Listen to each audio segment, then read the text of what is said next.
प्रधानमंत्री नरेंद्र मोदी होर्डिंग से लेकर चावल की बोरी तक, अखबारों के ऐड से लेकर वैक्सीन सर्टिफिकेट तक, बीते 12 सालों में हमने हर जगह इन्हीं का चेहरा देखा है। इसीलिए आज हमारे देश में top of the mind recall भी मोदी जी का है। मोदी, मोदी, मोदी, मोदी।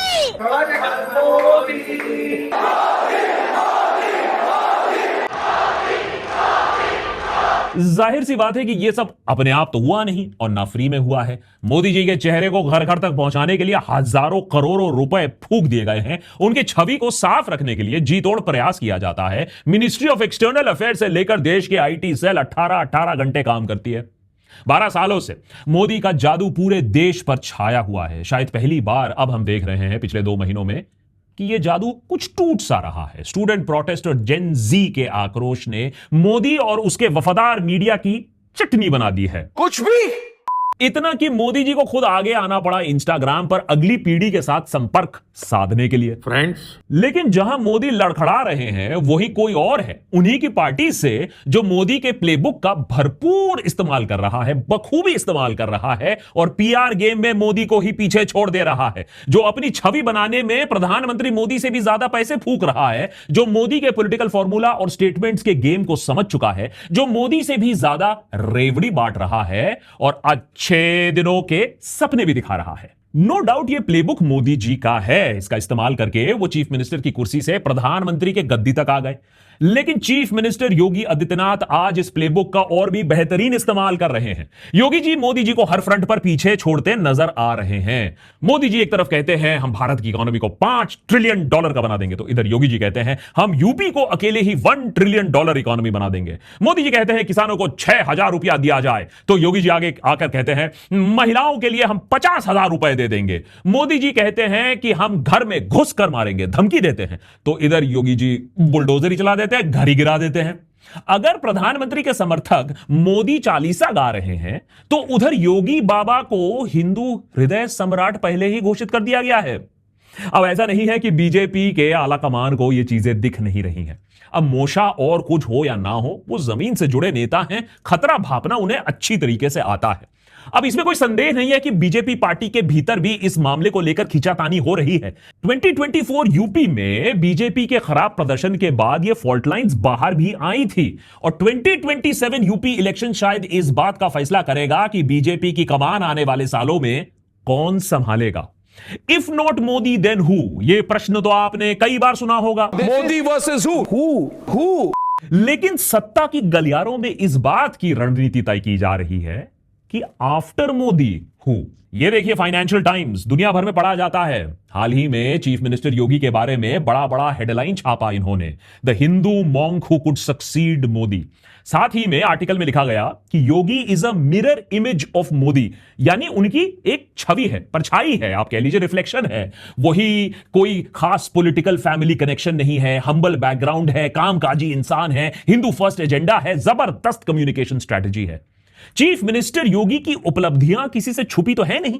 2 बार चीफ मिनिस्टर उत्तर प्रदेश के, वो स्टेट जिसकी जनसंख्या ब्राजील से भी ज्यादा है, और तीसरे बार चीफ मिनिस्टर बनने के आसार भी पूरे दिख रहे हैं। अगर ऐसा होता है, अगर वो फिर से चीफ मिनिस्टर बनते हैं और अगर भारी बहुमत से बनते हैं, तो दिल्ली के दावेदारों में उनका नाम सबसे ऊपर आएगा। लेकिन इस सब के बावजूद यहां कोई खुला सक्सेशन बैटल नहीं चल रहा है, यह बात भी हम साफ कर दें। कोई चीखम चिल्ला नहीं कर रहा है, कोई किसी का कॉलर नहीं पकड़ रहा है, कोई कुर्सी नहीं फेंक रहा है। अमित शाह कैंप के साथ अगर कोई रंजिश भी है, फिलहाल उसे यूपी इलेक्शंस के चलते दबा कर रखा गया है, जो कि बाय द वे बीजेपी के लिए एक मिड टर्म रेफरेंडम से कम नहीं होगा। चीफ मिनिस्टर योगी ने भी कभी अपने एंबिशंस को लेकर बातचीत नहीं की है। पब्लिकली तो वो मोदी जी को charioteer of Amritkaal, world's most popular leader, वो कहते हैं यूपी का विकास का क्रेडिट डबल इंजन सरकार को जाता है, उनको खुद नहीं, अकेले नहीं जाता है। लेकिन ये काम तो चीफ मिनिस्टर मोदी ने भी किया था। एलके अडवाणी को चीफ मिनिस्टर मोदी ने कई बार अपना मेंटोर बोला, पॉलिटिकल गुरु बोला, यहां तक कि फादर फिगर भी कहा था। फिर फादर फिगर के साथ क्या हुआ वो तो आप सबको मालूम है।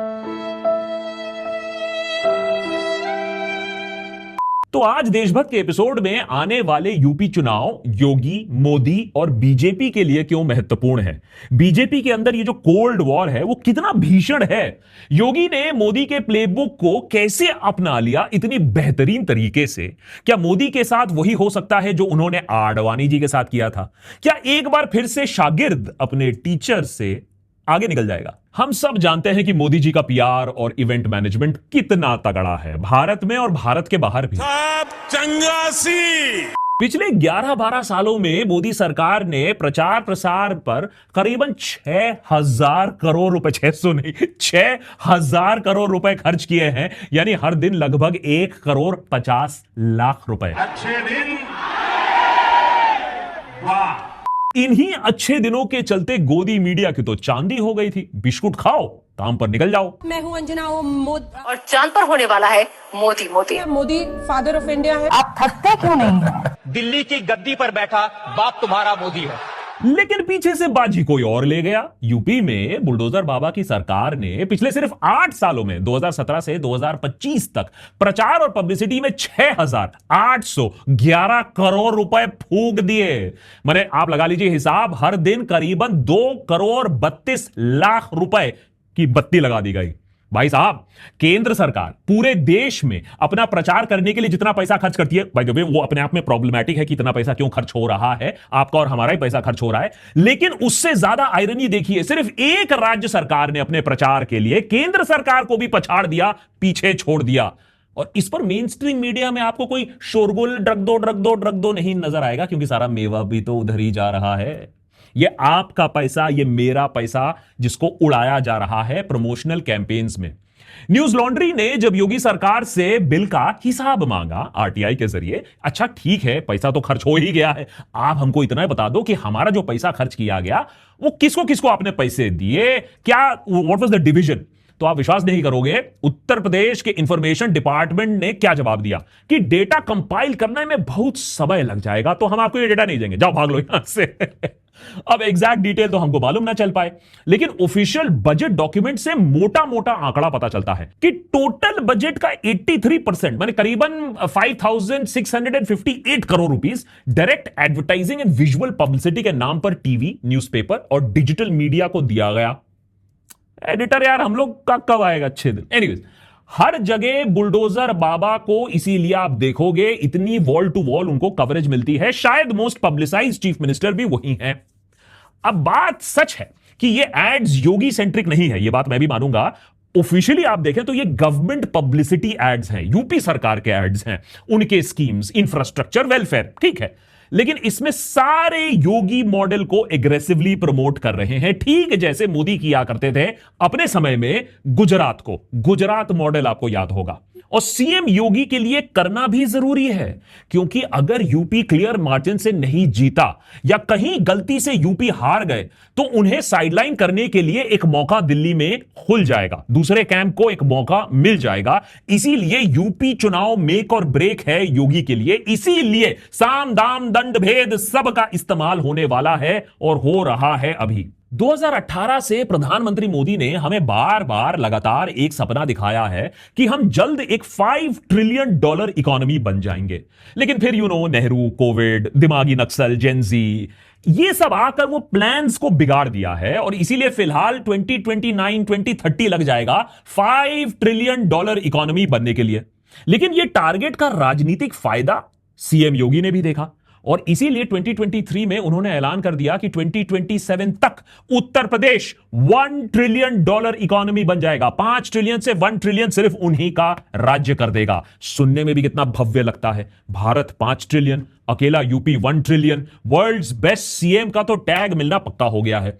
हो सकता है फिलिप कोटलर अवार्ड भी मिल जाए योगी जी को, लेकिन जमीनी हकीकत कुछ और थी। 2023 में उत्तर प्रदेश की इकोनॉमी सिर्फ 307 बिलियन डॉलर की थी, जब योगी आदित्यनाथ ने यह ऐलान किया कि कुछ ही सालों में $1 ट्रिलियन इकोनॉमी बन जाएंगी। अब 2027 आने में सिर्फ 4 महीने बाकी रह गए हैं और उत्तर प्रदेश की इकोनॉमी सिर्फ 400 बिलियन तक ही पहुंच पाई है। अपने टारगेट से बस $600 बिलियन शॉर्ट है। कोई प्रॉब्लम नहीं, नया टारगेट सेट कर देते हैं। अब लोगों को कौन सा याद रहता है, वैसे में भी नए जुमले में चले जाएंगे। मोदी सरकार ने भी नया जुमला दे दिया है। अब इंडिया की इकोनॉमी 2029 तक 4 ट्रिलियन से 5 ट्रिलियन तक पहुंच जाएगी। मोटा मोटा 20% ग्रोथ लेकर यह आंकड़ा हमें बताया गया है। इसके लिए योगी जी ने भी फिर से ऐलान कर दिया कि ठीक है, 2027 तक ना हो पाए तो उत्तर प्रदेश अब 2029 में 400 बिलियन से 1 ट्रिलियन हम कर लेंगे। 100% से भी ज्यादा ग्रोथ रेट की रफ्तार से यूपी अब बढ़ने वाला है। तो देखिए अब बचा क्या? पीआर चेक, बड़े बड़े वायदे check, us versus them check, bulldozer बाबा चेक, लोगों को डराना बांटना चेक। अब चुनाव जीतने के लिए इस्तेमाल करने वाला एक और पैतरा रह गया, जिसके बारे में मोदी जी ने बाय द वे हमें पहले भी चेतावनी दी थी कि यह बहुत खतरनाक तरीका है। वैसे ये रेवड़ी कल्चर देश के विकास के लिए बहुत घातक है।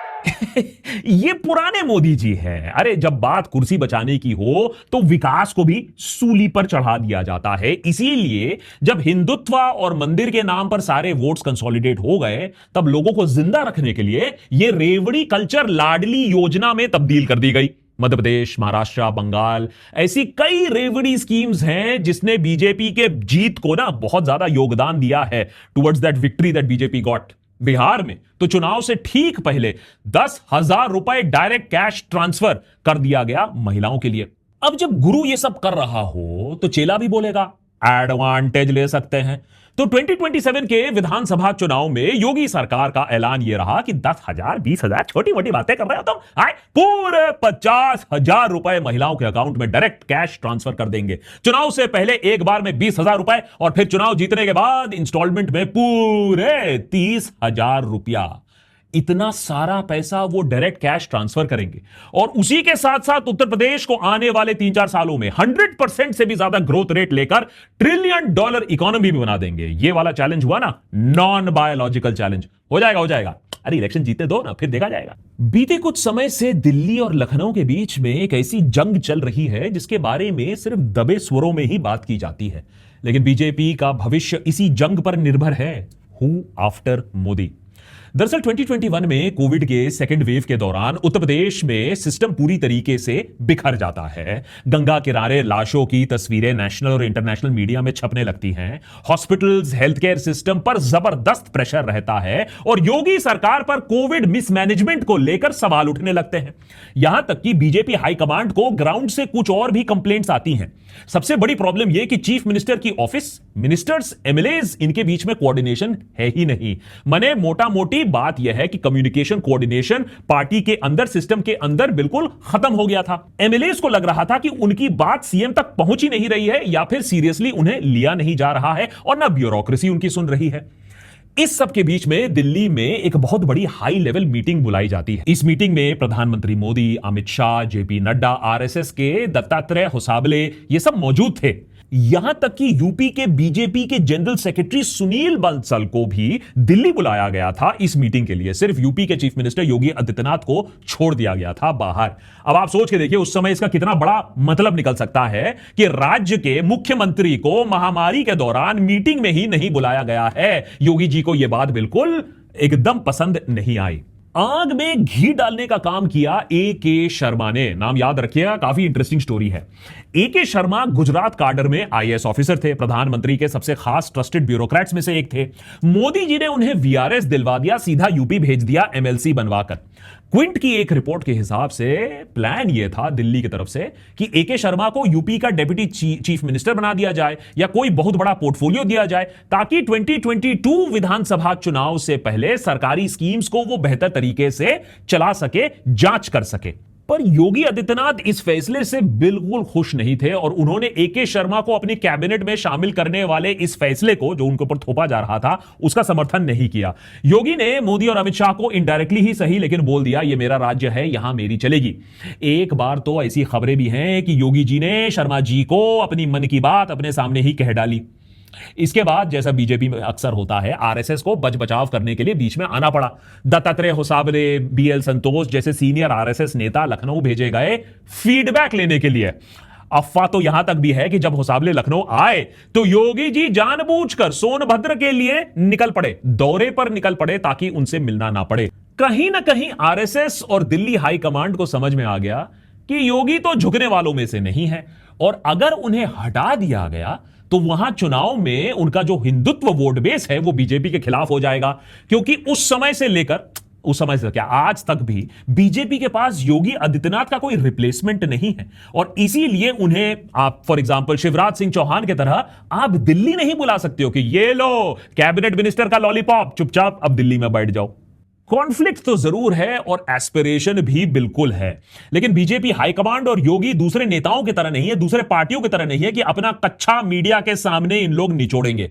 हाईकमांड ने हमेशा ही किसी भी रिफ्ट से इनकार किया है। खुद योगी अपने आप को पार्टी का एक आम सिपाही कहते हैं, लेकिन इस बात में कोई डिबेट नहीं है कि लोकप्रियता में मोदी के बाद योगी का ही नंबर आता है, और अगर पार्टी ने उन्हें छुआ तक भी तो बीजेपी पर बैकफायर कर जाएगा। याद रखिए, बीजेपी ने पहले भी अपने चीफ मिनिस्टर्स को हटाया हुआ है, उनके लिए कोई नई बात नहीं है। जैसे कि उत्तराखंड में त्रिवेंद्र सिंह रावत को हटाकर तीरथ सिंह रावत को चीफ मिनिस्टर बना दिया गया था। आसाम में चुनाव के बाद सर्बानंद सोनोवाल की जगह हेमंत बिस्वा शर्मा को चीफ मिनिस्टर बना दिया गया, और इलेक्शंस जीतने के बावजूद मामा जी को दिल्ली बुला लिया गया था, याद रखिए। लेकिन योगी आदित्यनाथ का केस डिफरेंट है। उन्होंने खुद को एक हार्डकोर हिंदुत्व नेता के रूप में एस्टैब्लिश कर लिया है। पूरे इंडिया में बीजेपी के कोर वोटर्स उन्हें भविष्य में मोदी जी के बाद प्राइम मिनिस्टर के रूप में देखते हैं, as a candidate for prime minister की तरह देखते हैं। और योगी आदित्यनाथ के फेवर में एक और बहुत बड़ा फैक्टर है, आरएसएस का सपोर्ट। संघ कई बार योगी और मोदी शाह के बीच में एक बफर का रोल प्ले कर चुका है, इसीलिए सेंट्रल लीडरशिप के लिए योगी को कंप्लीटली आइसोलेट करना, रिप्लेस करना इतना आसान नहीं है, बहुत कॉम्प्लिकेटेड है। न्यूट्रल ऑब्जर्वर्स का मानना है कि योगी आज वही खेल खेल रहे हैं जो नरेंद्र मोदी ने 2009-2014 के बीच में एलके आडवाणी और बीजेपी के दिल्ली लीडरशिप के साथ खेला था। मोदी जी ने उस वक्त अपनी छवि एंटी करप्शन का, एक एग्रेसिव चेहरा, Hindutva poster boy, man of change, और इतना बड़ा अपना बेस बना लिया था कि जो उन्हें साइडलाइन करने गए वो खुद साइडलाइन हो गए। आज योगी ठीक वही खेल खेल रहे हैं, लेकिन योगी आदित्यनाथ के लिए उनकी सबसे बड़ी जो ताकत है, उनकी जो सिंप्लिसिटी है, शायद वही सबसे बड़ी रुकावट भी बन सकती है। मोदी जब 2014 में आते हैं पावर में, तो उनको सिर्फ हिंदुत्व वोटर्स का सपोर्ट नहीं था, बल्कि कॉर्पोरेट सेक्टर का एक बहुत बड़ा तबका भी उन्हें सपोर्ट करता था। योगी के पास फिलहाल हिंदुत्व वोट बेस के अलावा ये जो कॉर्पोरेट सपोर्ट बेस है वो नहीं है। ऐसा नहीं है कि योगी डजंट नो दिस, इस पर वो काम कर रहे हैं। कॉकरोच जनता पार्टी को मोदी और शाह ने शायद अंडर एस्टिमेट किया था इनिशियली, लेकिन योगी को कोई अंडर एस्टिमेट नहीं करता है बीजेपी हाईकमांड में। बहुत सारी चर्चाएं होती हैं उनके बारे में, और इसी पर पूरी राजनीति अभी बनने वाली है। उनके प्लेबुक का इस्तेमाल तो एक तरफ है, योगी के पास एक और नॉन बायोलॉजिकल शक्ति भी है, दाग नहीं लगते हैं। लोगों के मन में तो यही बात अंकित हो चुकी है कि योगी को ना पैसे का लोभ है, ना सत्ता का लोभ है। मोदी तो कहते हैं कि मैं झोला लेकर चल पड़ूंगा, अरे लेकिन योगी तो गोरखनाथ मंदिर के महंत हैं। अरे उनका पोस्ट रिटायरमेंट पूरा तैयार है, उनका प्लानिंग है, वो चले जाएंगे अपने मंदिर में। तो फकीरी में भी मोदी से कई गुना आगे है योगी जी। शायद इसीलिए आप देखोगे कि इतना बड़ा अयोध्या में भगवान श्री राम के घर में चोरी हो गई, करोड़ों की चोरी हो गई, लेकिन कोई ज्यादा डेंट नहीं आया है योगी के इमेज को। बीजेपी पर सवाल उठे हैं, मोदी पर सवाल उठे हैं, लेकिन योगी आदित्यनाथ पर कोई ज्यादा सवाल नहीं उठा है।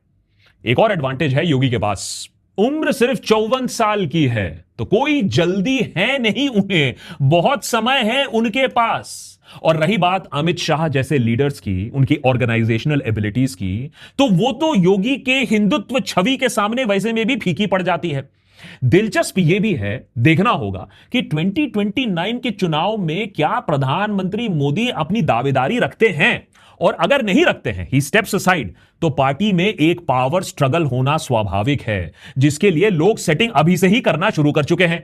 हालांकि यह सच है कि आरएसएस चाहेगा कि अगला बीजेपी का जो चेहरा होगा, जो बीजेपी को कंट्रोल करेगा, उनका पसंदीदा कैंडिडेट हो, और यहां अमित शाह की सीवी एक बार फिर से कमजोर पड़ जाती है। और अगर यह पावर ट्रांसफर स्मूथ नहीं होती है, तो बीजेपी के लिए वही दौर फिर से आ जाएगा जो 2009 के आसपास था, जिसके वजह से बीजेपी बार बार चुनाव में हार रहा था। योगी आदित्यनाथ एक अच्छे शिष्य की तरह मोदी के हर चाल को पहले उन्होंने समझा, फिर उसे कॉपी किया और फिर अपने स्टाइल में उसे ढाला। बड़े इकोनॉमिक टारगेट्स कैसे सेट किए जाए, धर्म की राजनीति कैसे खेली जाए, रेवड़ी का ऐलान चुनाव से पहले कैसे किया जाए, मीडिया नैरेटिव को कैसे कंट्रोल किया जाए, सब कुछ उसी प्लेबुक से उठाया गया है।